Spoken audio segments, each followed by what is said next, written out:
Let Palm Sunday realize its meaning by appreciating and understanding the passion of our Lord. Ang tawag sa linggong ito ay hindi lang Palm Sunday, kundi Passion Sunday. Kaya sana yung mga palaspas na binasbasan, wag lang nating ilalagay sa pintuan. Hindi yan anting-anting. Ngayon ay Passion Sunday, hindi Fashion Sunday. Hindi linggo para pumorma na ngayon lang magpapakita na Katoliko kayo dahil may palaspas. Cute yarn. Hindi ginagamit ang palaspas para pamorma. Hindi ginagamit ang palaspas bilang dekorasyon sa pinto ng bahay. Father, pampaalis po kasi ng demonyo. Totoo naman, pag yan ay binasbasan, pinabanal na ng Panginoon, ang tawag dyan ay sacramental.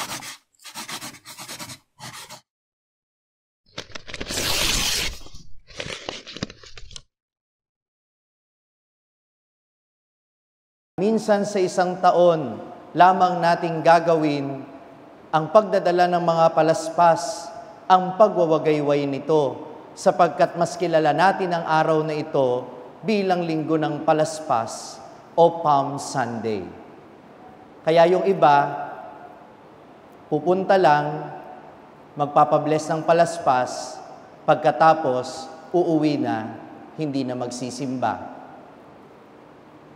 Sapagkat naiisang tabi yung mas mahalagang kahulugan ng araw na ito.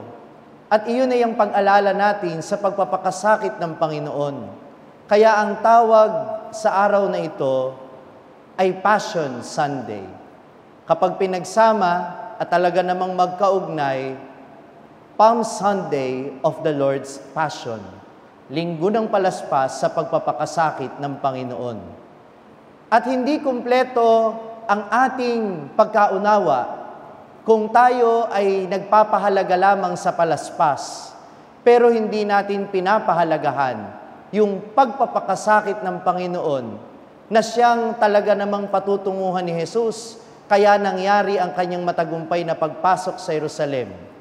Ang matagumpay na pagpasok sa Jerusalem ay nagpapahiwatig ng matagumpay nating pagpasok sa buhay na walang hanggan kapag si Jesus ay muli nang nabuhay matapos na siya'y magpakasakit at mamatay sa krus. Kaya nga po sa matandang ritual ng Palm Sunday, yung unang-unang misa kung saan ginaganap yung pagpuprosisyon, dala ang mga palaspas, ang ginagawa muna ng pari, tumatayo siya sa harap ng saradong pintuan, kakatukin niya ito ng palaspas na mayroong nakadugtong na krus sa dulo. Kakatukin niya ng 3 beses ang simbahan, ang pinto ng simbahan, at saka ito bubuksan bilang paalala na dahil sa kasalanan natin, ang pinto ng langit ay ipininid sa ating lahat. Walang nakapasok sa langit mula nung nagkasala si Eva at Adan. Subalit dahil sa kahoy na krus, nagtagumpay ang buhay sa kamatayan. Kaya ang pintuan ng paraiso, ang pintuan ng langit para sa ating lahat ay muling nabuksan. Ngayon niyo sabihin sa akin, may dahilan ba tayo para hindi magsimba? Gayong dapat nating ipagpasalamat ang pagpapakasakit at kamatayan niya na siyang nagbigay sa atin ng pagkakataong muling makapasok sa langit na kaharian ng Diyos. Kaya minamahal ko mga kapatid, let Palm Sunday realize its meaning by appreciating and understanding the passion of our Lord. Ang tawag sa linggong ito ay hindi lang Palm Sunday, kundi Passion Sunday. Kaya sana yung mga palaspas na binasbasan, wag lang nating ilalagay sa pintuan. Hindi yan anting-anting. Ngayon ay Passion Sunday, hindi Fashion Sunday. Hindi linggo para pumorma na ngayon lang magpapakita na Katoliko kayo dahil may palaspas. Cute yarn. Hindi ginagamit ang palaspas para pamorma. Hindi ginagamit ang palaspas bilang dekorasyon sa pinto ng bahay. Father, pampaalis po kasi ng demonyo. Totoo naman, pag yan ay binasbasan, pinabanal na ng Panginoon, ang tawag dyan ay sacramental. Pakiulit, anong tawag? Anong ibig sabihin ng sakramental? Paalala na tayo ay dapat palaging tumanggap ng sakramento.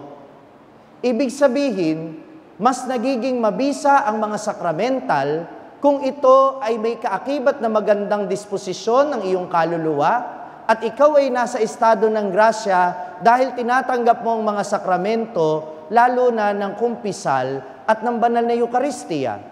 Kung hindi mo ikinukumpisal ang kasalanan mo sa Panginoon, paano kanya pupuspisin ng kanyang biyaya?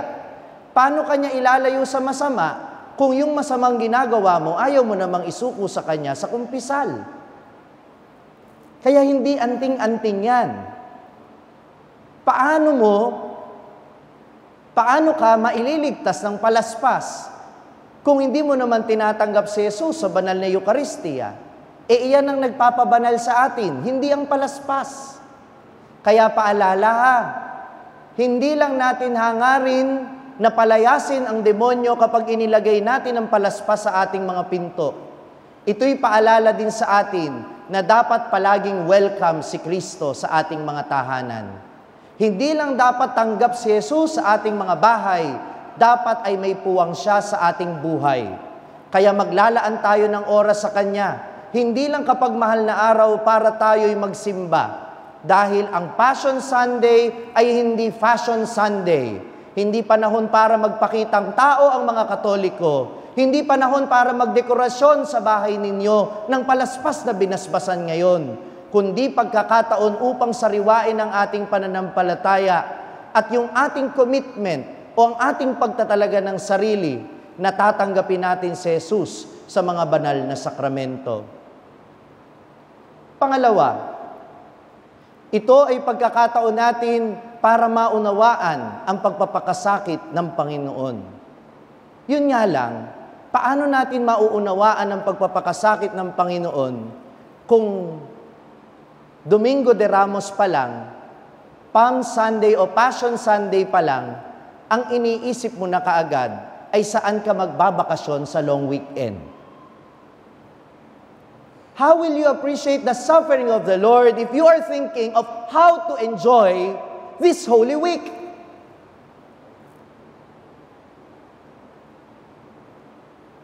Don't get me wrong.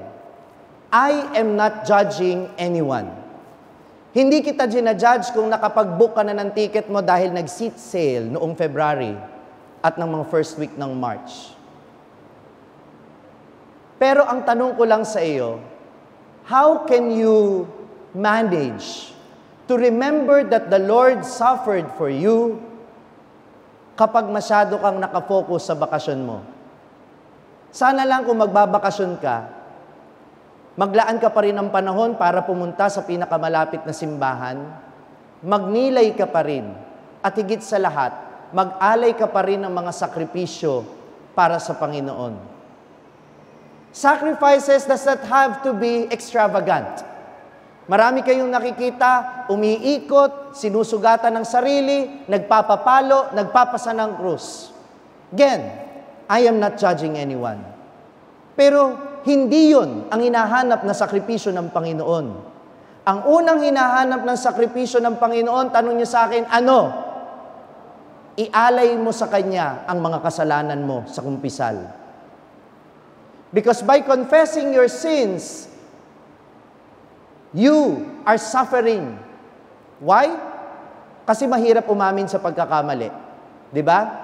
At pag inamin mo yan, masasaktan ka. Lalamunin mo yung ego mo, yung kayabangan mo, sapagkat sasabihin mo, hindi ako naging mabuti sa iyo, Panginoon. And that fact of being sorry for your sin is a suffering to your heart. And that itself could be a sacrifice for the Lord. Yung nakikita mong naiiwang kaldero at kawali sa lababo na walang gustong maghugas, hugasan mo. Sakripisyo yun. Huwag mo nang hintayin na merong magpalit ng tubig dun sa water dispenser. Ikaw na ang magbuhat at magpalit. Sakripisyo yun. Why is it important for us to make acts of sacrifice this Lenten season or itong Holy Week na ito? Bakit mahalaga ang magawa ng mga sakripisyo? Para maintindihan natin ang sakripisyo ni Kristo. We will never understand bakit ininda ng Panginoon ang lahat ng sakit na narinig natin ngayon sa Ebanghelyo kung hindi natin mismo mararanasan na magsakripisyo. Because it is in sacrifice that you will realize ginagawa mo ito dahil sa pagmamahal sa kapwa-tao. Di bali nang ikaw ang masaktan, di bali na ikaw ang mabawasan, basta't mapagbigyan at maidulot mo ang pangangailangan ng mga taong mas nangangailangan sa iyo. Therefore, every sacrifice is an act of love. At ang mga taong nagmamahal kahit nahihirapan at nasasaktan, may kaligayahan sa kanilang kalooban. Jesus may have sacrificed a lot for us, but Jesus did it generously and willingly for us. Hindi napipilitan ang Panginoon nang akuin niya ang kanyang pagpapakasakit. In fact, sa Ebanghelyong narinig natin sa simula ng misa, alam niya kung ano ang gagawin niya pagpasok sa Jerusalem. Anong klase ng hayop ang sasakyan niya. Lahat ay nakaplano. Bakit? Sapagkat nakahanda ang kanyang loob at alam na alam niya ang gagawin niyang sakripisyo. Tanong, sa puntong ito, may naisip ka na bang sakripisyo na iaalay mo kay Kristo? Isipin mo. Hoy, nakikinig ka ba? Nag-iisip ka ba? Kasi lumampas ang almost 40 days, baka hindi ka naman talaga totoong nag-fasting at abstinence. Baka madamot ka pa din. Hindi ka naman tumulong sa kapwa mo. At higit sa lahat, hindi ka rin naman naglaan ng oras para sa pananalangin. Meron pang natitirang ilang araw ng Kwaresma para ito ay gawin natin, ang magsakripisyo para kay Kristo. Kaya nga siguro ang tawag sa Semana Santa ay mga mahal na araw, sapagkat ang mga araw na ito ay mahal, precious. Dahil napakarami nating matututunan mula sa mga araw na darating. Kaya sana, wag lang tayong mag-enjoy, magnilay tayo, at sikapin nating alamin ang karunungan ng Diyos, bakit hinayaan niyang magpakasakit at mamatay ang kanyang anak para sa atin.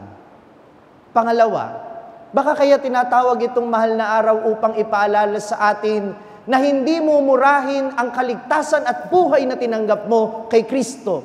Your salvation is not a cheap gift. It is expensive. Ang ibinayad ng Diyos ay ang buhay ng kanyang sariling anak para sa katubusan ng ating kasalanan. Hindi ka mumurahin, mamahalin ka. Kaya sana makita mo ang halaga mo sa paningin ng Diyos. You are loved. You are precious in God's eyes. Kaya isinakripisyo niya kaya isinakripisyo ni Jesus ang kanyang buong sarili para sa iyo, sapagkat mahal ka, hindi ka mumurahin, kaya huwag kang magpaka-cheap. At panguli, ito'y mga mahal na araw, sapagkat ipinapaalala sa atin at inaanyayahan tayo ng Panginoon na sana'y mahalin din natin siya. Hindi sapat na tanggapin lang natin ang kanyang pagmamahal, kundi sa pamamagitan ng ating maliliit na sakripisyo, ipakita natin ang pagmamahal natin kay Kristo. Passion Sunday does not only mean the Sunday of suffering, because passion also means great love. Di ba kapag sinabi nating passionate tayo sa isang bagay, ibig sabihin, gustong-gusto nating ginagawa kasi mahal natin yon. Si Jesus, ginusto niya, niloob niya, buong puso niyang ibinigay ang kanyang sarili dahil sa kanyang pagmamahal. Kaya sana lahat ng debosyon na gagawin natin, let us do it with great love. Pumunta ka sa pabasa, magprosesyon ka, magbisita iglesia ka, mag-estasyon ka ng krus. Lahat ng debosyon na ginagawa mo pag mahal na araw, tandaan mo, kung walang pag-ibig, baliwala. Gawin mo ang lahat ng ito ng may pag-ibig at sa diwa ng sakripisyo para ang mga araw na ito ay maging tunay ngang mahal, pag-alala at pagpapahalaga sa pagmamahal ni Jesus at pagsusumikap na mahalin din siya ng lubos. Amen. Na-inspire ka ba sa narinig mong mensahe ng ating pagninilay ngayon? Abay, huwag mong sarilinin yan. Ibahagi mo, ishare mo ang message nito sa iyong mga pamilya at mga kaibigan. Sabi nga namin dito sa SMS, share the message of salvation. At huwag mo kalimutan na mag-subscribe dito sa ating YouTube channel para manatili kang updated sa mga contents natin. At bisitahin din at i-like ang ating iba pang mga social media platforms sa TikTok, Facebook, at Instagram. Hanapin lamang ang Sa Madaling Sabi ni Father Franz Dizon. Mapapakinggan din po ninyo ang araw-araw kong pagninilay sa #1 Catholic meditation app sa mundo na ginagamit na ngayon ng 2 milyon mahigit na mga Pilipino sa buong mundo. Ito ang Hallow app. Kung ida-download ninyo ito ngayon ng libre, ay makaka-access pa kayo sa 10,000 plus contents nito sa loob ng 90 days. Gamitin lamang ang code na FRFRANZ o Father Franz. hallow.com/FRFRANZ.